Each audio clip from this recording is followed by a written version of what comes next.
सारे बच्चे page number 152 में आइए। ठीक है, पेज नंबर 152 में आए। आपका ये 19वां पाठ है संप्रेषण परक रचनाएं मौखिक, यानी मौखिक रूप से किस प्रकार हम अपने विचार, अपने भाव किसी दूसरे व्यक्ति तक पहुंचा सकते हैं। ठीक है, तो सबसे पहले हम देखेंगे संवाद।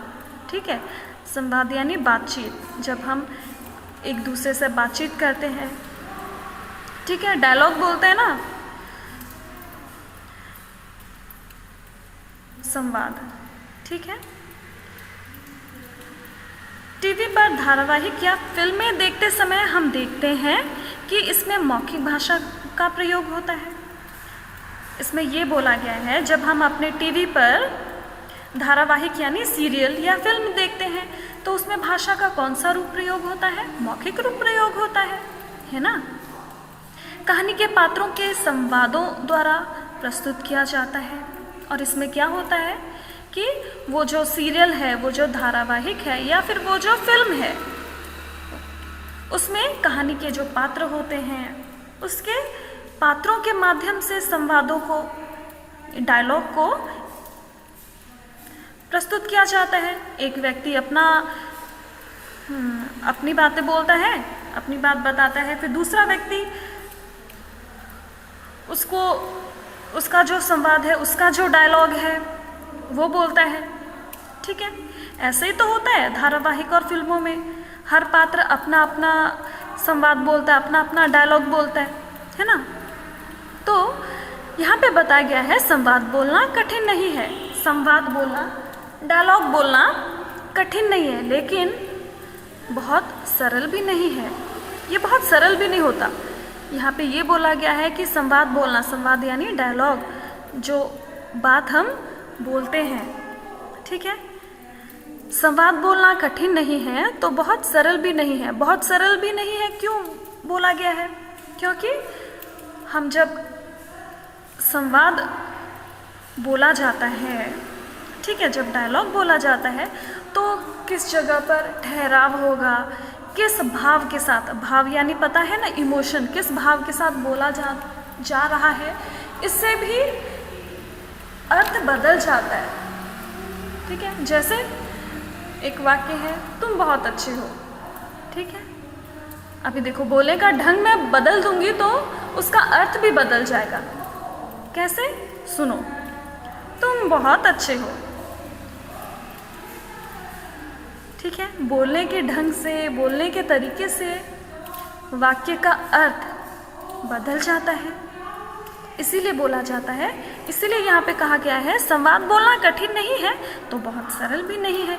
कहाँ पर ठहराव, कहाँ बातचीत के दौरान कहाँ पर हम लोग ठहराव लेंगे, थोड़ी देर के लिए रुकेंगे, किस भाव के साथ, किस तरीके से बोलना है, इस बात पर भी संवाद निर्भर करता है। ठीक है,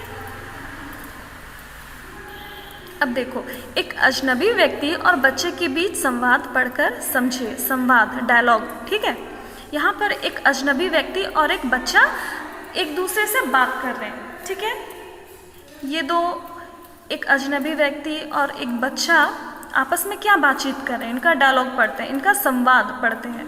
ठीक है, अजनबी। सुनो बच्चे, अब पढ़ने के दौरान आप लोग इस चीज़ पे ध्यान देंगे कि वो व्यक्ति, वो जो पात्र है, अपना पंक्ति, अपना संवाद किस तरीके से बोल रहा है। ठीक है, भाव, कहाँ पर ठहराव है, किस भाव के साथ पढ़ रहा है, इस चीज़ पे आप ध्यान देंगे। अजनबी। सुनो बच्चे, गौरव जी नमस्ते, क्या आपने मुझे बुलाया? अजनबी। हाँ बच्चे। गौरव। आप मुझे गौरव कह सकते हैं। अजनबी। गौरव, मेरा नाम नितिन शर्मा है, यहाँ पहली बार आया हूँ। गौरव। मैं आपकी क्या सेवा कर सकता हूँ शर्मा अंकल? अजनबी। गौरव, मुझे नागरिक बैंक बी ब्लॉक जाना है, मुझे रास्ता नहीं मिल रहा। गौरव। मैं समझ गया अंकल, यह B1 ब्लॉक है और आपका बैंक है B2 में। अजनबी। ओह, तो मैं वहाँ कैसे जा सकता हूँ? गौरव। यहाँ पे देखो खाली स्थान भरा हुआ है, खाली स्थान है, इस खाली स्थान को आपको भरना है। यहाँ संवाद आप पूरे कीजिए, ठीक है।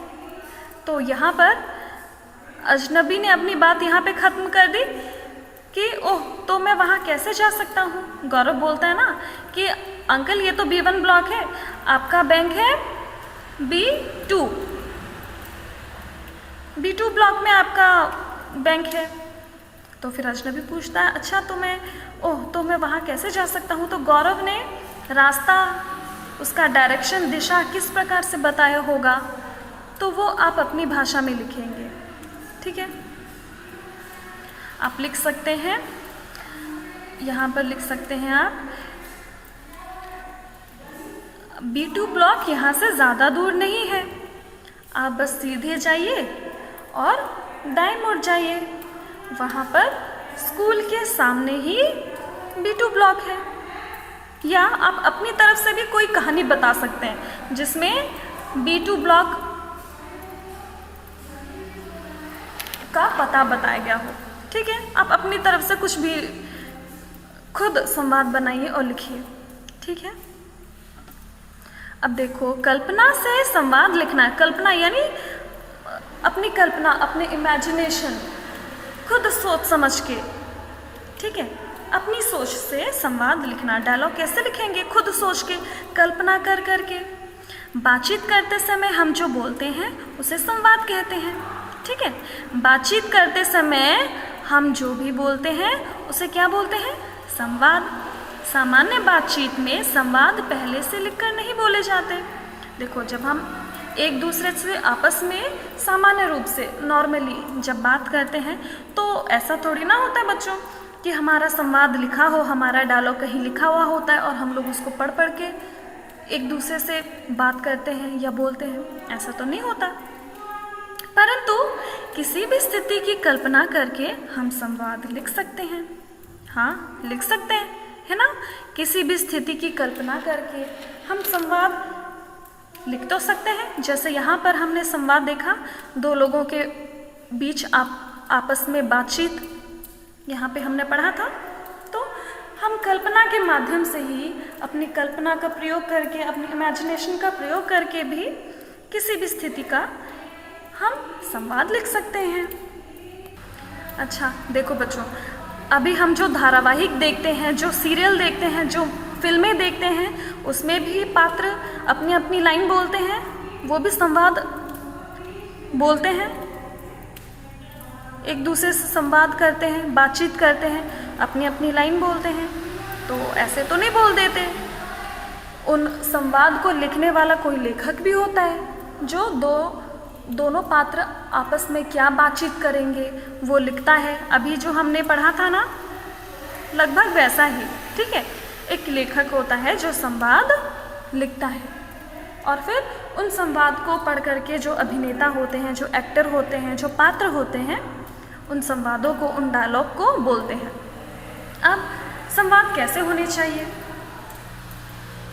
ठीक है, संवाद छोटे होने चाहिए। जब हम संवाद लिखते हैं तो संवाद छोटे होने चाहिए, ठीक है बच्चों।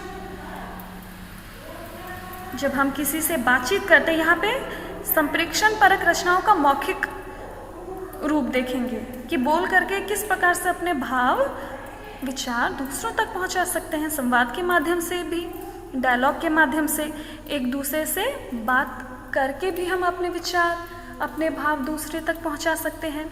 तो जब हम एक दूसरे से संवाद करते हैं, एक दूसरे से बात करते हैं, तो किस बात का हमें ध्यान रखना चाहिए? संवाद छोटे होने चाहिए, ज़्यादा बड़े बड़े नहीं होने चाहिए, संवाद छोटे होने चाहिए, ठीक है। आधे अधूरे वाक्य भी हो सकते हैं, पर प्रसंग से अर्थ पूरा निकले। जब हम एक दूसरे से बातचीत करते हैं तो वाक्य आधे अधूरे भी हो सकते हैं। कभी कभी हम एक दूसरे से बातचीत करते वक्त पूरा वाक्य नहीं बोलते, जैसे यार तू तो बड़ा, समझ जाते हैं, ठीक है।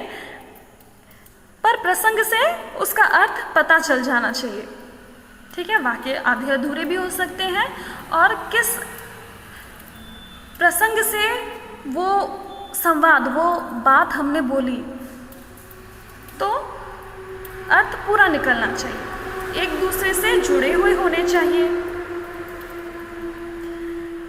जो बात हम बोल रहे हैं वो एक दूसरे से जुड़े हुए होने चाहिए। जैसे पहला व्यक्ति आपसे कुछ बात करता है और आप कोई और किसी दूसरे विषय से संबंधित बात बोल देते हैं तो फिर गड़बड़ हो जाएगी ना। तो एक ही विषय से संबंधित बातचीत दो व्यक्ति आपस में करते हैं, ठीक है। स्वाभाविक होनी चाहिए, जो संवाद, जो बात हम बोलते हैं वो स्वाभाविक होनी चाहिए, ठीक है।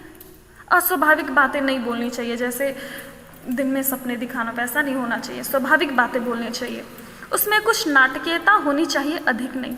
जब हम एक दूसरे से बात करते हैं तो कभी कभी इस तरीके से हम अपनी बात बोलते हैं ना, थोड़ा उसमें नाटक लगे, थोड़ा ड्रामा लगे, है ना। लेकिन कभी कभी बातों में थोड़ा नाटकीयता लाना अच्छा लगता है, हमारी बातों का सौंदर्य बढ़ जाता है। लेकिन ज़्यादा भी हमको नाटक नहीं करना चाहिए, फिर सामने वाला भाग जाएगा कितना पका हुआ है, ठीक है। अभी देखो, ये आपको प्रश्न दिए गए हैं। दिए गए विषयों की कल्पना कीजिए। यहाँ पर आपको अपना इमेजिनेशन, अपनी कल्पना का प्रयोग करके संवाद लिखना। अभी हमने संवाद पढ़ा था ना, वैसा ही, ठीक है। इन चारों में से जो भी आपको अच्छा लगता है आप वो कर सकते हैं। ये देखो, प्रेमचंद की कहानी ईदगाह पढ़िए, मेले में हामिद और उसके दोस्तों के बीच हुए संवाद कक्षा में प्रस्तुत कीजिए। इन चारों में से आपको जो भी अच्छा लग रहा है उसका संवाद आप लिख के प्रस्तुत कर सकते हैं, ठीक है। और भाषण, ठीक है। और बाकी भी देख लो। सब्जी की दुकान पर सामान कम तौलने की शिकायत करते हुए ग्राहक और दुकानदार के बीच में संवाद हो रहा है। ग्राहक और दुकानदार के बीच में बातचीत हो रही है कि वो जो दुकान वाला है वो सामान कम तौल रहा है, इसकी शिकायत कर रहा है ग्राहक। तो वो दोनों आपस में क्या बोलेंगे, इसका कल्पना करके तुम संवाद लिखकर सुना सकते हो, ठीक है। संवाद लिखना बहुत ही आसान है, इसमें हमें पूरी स्वतंत्रता होती है बच्चों की, अपनी तरफ से हम कोई भी बात उसमें जोड़ दें। या तो दोस्ती भी हो सकती है या फिर हम झगड़ा भी करा सकते हैं। संवाद लिखने में कल्पना का बहुत अधिक प्रयोग है, ठीक है। तो आप अपनी कल्पना का प्रयोग करके संवाद लिख सकते हैं। और यहाँ पर कबड्डी टीम में शामिल होने के इच्छुक विद्यार्थी और शिक्षक के बीच संवाद लिखिए। यहाँ पर विद्यार्थी और शिक्षक के बीच में संवाद लिखना है, ठीक है। क्यों? वो विद्यार्थी जो है वो कबड्डी टीम में शामिल होना चाहता है, इसीलिए वो विद्यार्थी अपने शिक्षक से बात कर रहा है। तो एक दूसरे से उन्होंने क्या बात की होगी, इसका संवाद लिखना है। एक संवाद हमने पढ़ा था ना अभी, उसी तरह अपनी हिंदी के पाठ्य पुस्तक की किसी कहानी को संवाद में बदलकर नाटकीयता से सुनाइए, ठीक है। आपकी हिंदी की जो बुक है, हिंदी की जो पाठ्य पुस्तक है, उसमें से किसी भी कहानी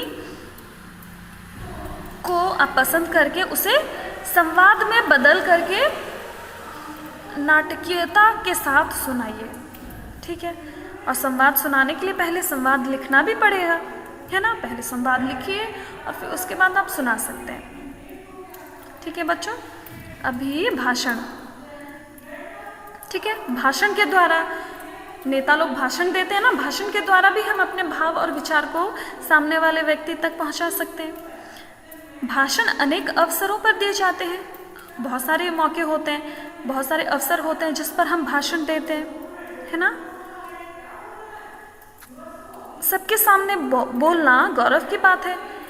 सबके सामने बोलना ये भी बहुत गौरव की बात है, बहुत गर्व की बात है, क्योंकि हर कोई सबके सामने नहीं बोल पाता, उसमें आत्मविश्वास की कमी होती है, या फिर वो व्यक्ति, वो इंसान पहले किसी के सामने खुल करके वो बातचीत नहीं कर पाया है। इसीलिए जब हम स्टेज में, मंच पर सबके सामने बोलते हैं तो वो एक गौरव की बात होती है, गर्व की बात होती है, ठीक है। प्रारंभ में संकोच होना स्वाभाविक है।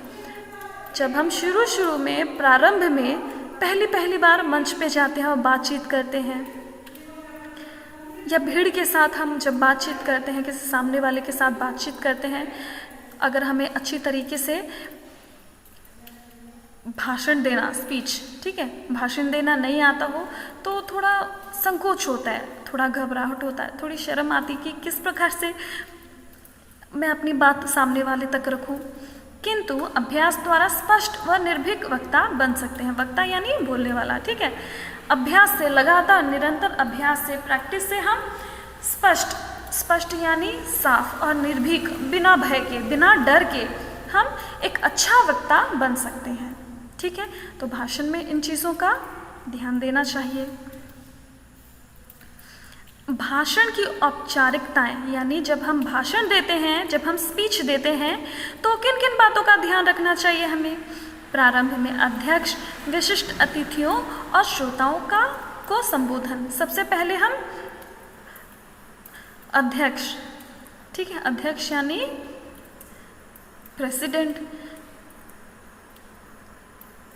अगर विद्यालय की दृष्टि से देखें तो अध्यक्ष प्रधानाचार्य, उनका स्वागत करेंगे। विशिष्ट अतिथियों, कोई स्पेशल गेस्ट आए हैं, विशिष्ट अतिथि आए हैं तो उनका स्वागत करेंगे। और उसके साथ साथ श्रोताओं, अगर विद्यालय में हम भाषण देते हैं तो श्रोता कौन होते हैं? प्रधानाचार्य और अन्य बड़े बड़े अधिकारी, और कोई विशिष्ट अतिथि आए हैं वो, और छात्र होते हैं। आप भाषण देते हो तो छात्रों को भी बोलते हो ना कि आप सभी का स्वागत है, ठीक है। अपने भाषण के विषय का कथन, फिर उसके बाद सबका स्वागत कर लिया आपने, फिर उसके बाद आपके भाषण का विषय क्या है उसको बताते हो, ठीक है। फिर उसके बाद भाषण के अंतर्गत जो विभिन्न बिंदु आप रखना चाहते हो, बताना चाहते हो, उस पर चर्चा करते हो, विषय के खास पहलुओं का विवेचन करते हो, ठीक है। भाषण का विषय बताने के बाद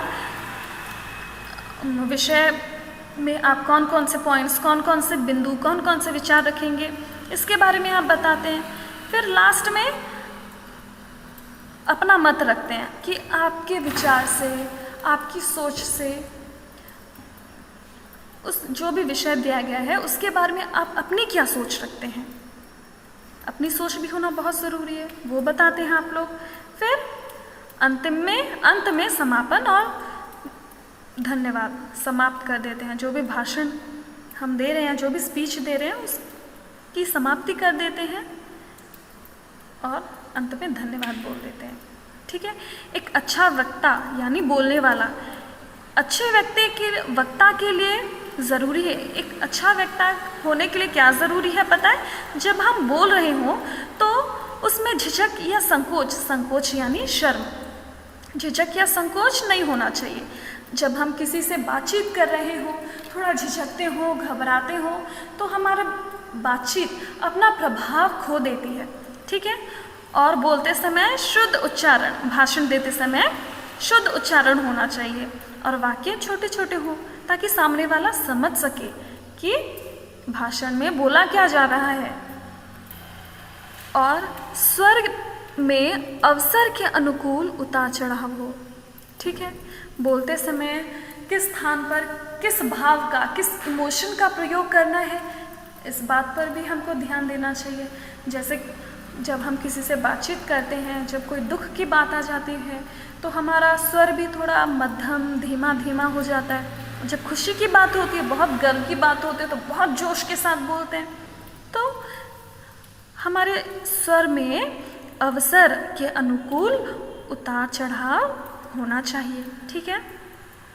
अब बोलते समय हमारे शरीर की भाव भंगिमा, चेहरे, हाथ, आँख के द्वारा भी शारीरिक भाव भंगिमा का स्वाभाविक प्रदर्शन ज़रूरी है, ठीक है। जब हम सामने वाले व्यक्ति से बातचीत करते हैं तो क्या होता है, खाली हम शब्दों के द्वारा ही अपने विचारों को सामने वाले तक नहीं पहुंचाते।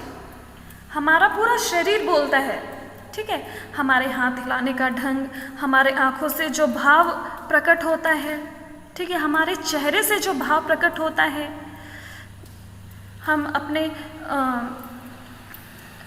हाथों का प्रयोग किस प्रकार से करते हैं। जब आपके अध्यापक आपको कक्षा में पढ़ाते हैं तो आप बॉडी लैंग्वेज का यूज़ करते हैं ना, शारीरिक भाव भंगिमा का प्रयोग करते हैं, उसके साथ साथ चेहरा, हाथ, आँख आदि का भी प्रयोग करते हैं। आप ध्यान दोगे तो हर किसी का बात करने का तरीका, समझाने का तरीका अलग अलग होता है। क्यों? इसका सहारा इसलिए लिया जाता है ताकि अपनी बात दूसरों तक बहुत अच्छी तरीके से समझ सके, पहुंचाया जा सके। क्योंकि कभी कभी क्या होता है पता है, हम बोलते कुछ है लेकिन हमारा बॉडी लैंग्वेज, हमारा शारीरिक भाव भंगिमा कुछ और बोलता है। इसीलिए बोला जाता है ना, जब कि आपको अगर किसी इंसान को समझना है तो उसका बॉडी लैंग्वेज स्टडी करो, उसको ध्यान से देखो वो क्या कर रहा है, क्या नहीं कर रहा है। उसके बातों पर ध्यान नहीं दो, उसके शब्दों पर ध्यान नहीं दो, वो किस तरीके की हरकतें करा उस पर ध्यान दो। इसके द्वारा आप उस व्यक्ति के बारे में बहुत कुछ जान जाएंगे। ठीक है, तो हमने यहाँ पर क्या पढ़ा कि संवाद, एक अच्छा वक्ता में कौन कौन से गुण होने चाहिए। ठीक है, अब देखो यहाँ पर एक भाषण दिया गया है, इस भाषण को हम लोग पढ़ेंगे। ठीक है, यहाँ पर एक बच्चा है और उसको भाषण का विषय दिया गया है, क्या नहीं कर सकती नारी। ठीक है, इसका भाव ये है कि नारी यानी स्त्री, ठीक है, वुमन, एक नारी, एक स्त्री क्या नहीं कर सकती, मतलब उसको कमज़ोर नहीं समझना चाहिए। एक स्त्री, एक नारी सब कुछ कर सकती है। इस विषय का भाव ये है। ठीक है, तो वो जो बालक है किस प्रकार से बोलता है, देखो किस प्रकार से भाषण देता है। माननीय अध्यक्ष महोदय, आदरणीय गुरुजन और मेरे प्रिय साथियों, आज विश्व में नारी चेतना फैली है और मैं भी उसी में अपना स्वर मिला रहा हूँ। मेरे भाषण का विषय है, क्या नहीं कर सकती नारी। एक ज़माना था जब नारी को घर की शोभा माना गया, उस शोभा के चारों ओर सीमाएं खींच दी गईं। भारत में ही नहीं, विश्व के अनेक देशों में ऐसी ही स्थिति थी। नारी पुरुष के अंकुश में थी, कहीं उसे बुर्के में, कहीं घूंघट में, तो कहीं घर की चार दीवारी में बंद कर दिया जाता था। उस पर अत्याचार होते थे। आज स्थिति बदल गई है। आज की नारी शिक्षित है, वह किसी भी क्षेत्र में पुरुष से कम नहीं है। वह केवल परिवार की ही नहीं, वरन पूरे समाज की, देश की कर्णधार है। कोई ऐसा क्षेत्र नहीं जहां नारी ने सफलता ना पाई हो। सेना, पुलिस, प्रशासन, विज्ञान, तकनीकी, व्यापार, व्यवसाय आदि सभी क्षेत्रों में उसकी क्षमता का दुनिया ने लोहा माना है। मैं अपने ही देश का उदाहरण देना चाहूँगा। एवरेस्ट को महिला पर्वतारोहियों ने रौंदा है। बछेंद्री पाल उनमें प्रथम है। किरण बेदी के पुलिसिया जौहर सारे संसार में प्रसिद्ध हैं। मुक्केबाजी में मैरी कॉम, बैडमिंटन में साइना नेहवाल, टेनिस में सानिया मिर्जा आदि का नाम कौन नहीं जानता। ऐसी अनेक नारियां प्रत्येक क्षेत्र में हैं। अपनी बात समाप्त करने से पहले मैं केवल 2 नाम और लेना चाहूँगा जिन्होंने अंतरिक्ष यात्री के रूप में जौहर दिखाई, कल्पना चावला और सुनीता विलियम्स। उदाहरण बहुत दिए जा सकते हैं पर समय कम है, इसीलिए मैं चाहूँगा कि एक बार आप भी मेरे स्वर से स्वर मिलाएं और कहें, क्या नहीं कर सकती नारी। नारी ही सीता, नारी ही काली, घर हो या देश करे सबकी रखवाली। धन्यवाद। तालियां बच्चों, कितना अच्छा भाषण था, है ना। तो आप जब भाषण प्रतियोगिता में प्रतिभागी बनते हो, उसमें पार्ट लेते हो, हिस्सा लेते हो, तो आप भी इसी तरीके से एक आकर्षक भाषण देते हो ना, और अपने भाषण को और इफ़ेक्टिव, प्रभावशाली बनाने के लिए कविता की लाइन भी, आप उसमें कविता की पंक्ति भी जोड़ देते हो। तो बच्चों, भाषण में आप ये तीसरे नंबर वाला कर सकते हैं, ठीक है, ये वाला। हमारा देश बहुत प्रगति कर रहा है, किंतु गरीब मजदूर और किसानों की दशा में विशेष सुधार नहीं आया, ठीक है। इस समस्या पर विचार करने के लिए एक गोष्ठी, एक मीटिंग बुलाई गई है, जिसमें आपको भाषण देना है। अपना भाषण तैयार करके सुनाइए, ठीक है। तो आपको एक भाषण देना है, तो भाषण देने से पहले उसका एक खाका आपके पास तैयार होना चाहिए, यानी लिखित रूप में आप अपना भाषण बनाएंगे और उसको बोल बोल कर अच्छी तरीके से कक्षा में सुनाएंगे, ठीक है। जब कक्षा खुलेंगी तब हम करेंगे ये वाला, ठीक है। आपने कौन कौन सा इस पर क्या अपना भाषण बनाया है वो आप सुनाएंगे मुझे, और मैं बताऊंगी किस तरीके से आपने अपना भाषण बोला है, ठीक है। अगला है स्टोरी टेलिंग, कहानी सुनाना। कहानी सुनाना भी मौखिक रूप से होता है। मौखिक रूप से ही हम अपने भाव विचार को दूसरे व्यक्ति तक पहुंचाते हैं। तो ये भी कहानी सुनाना भी संप्रेक्षण परक रचनाओं का एक रूप है, ठीक है। कौन होगा जिसने कभी कहानी ना सुनी होगी? हमसे हर किसी ने कहानी सुनी है। दादा दादी की कहानी हमें सदा याद रहती है। क्यों? जब हम छोटे होते हमारे दादा दादी बहुत सारी कहानी सुनाते हैं, कितना अच्छा लगता है ना, क्योंकि वे कहानियाँ सदा जीवंत सी प्रतीत होती हैं। हमको कहानी सुनना क्यों अच्छा लगता है? क्योंकि वो जो कहानी होती है, जो कहानी हमें हमारी दादा दादी सुनाते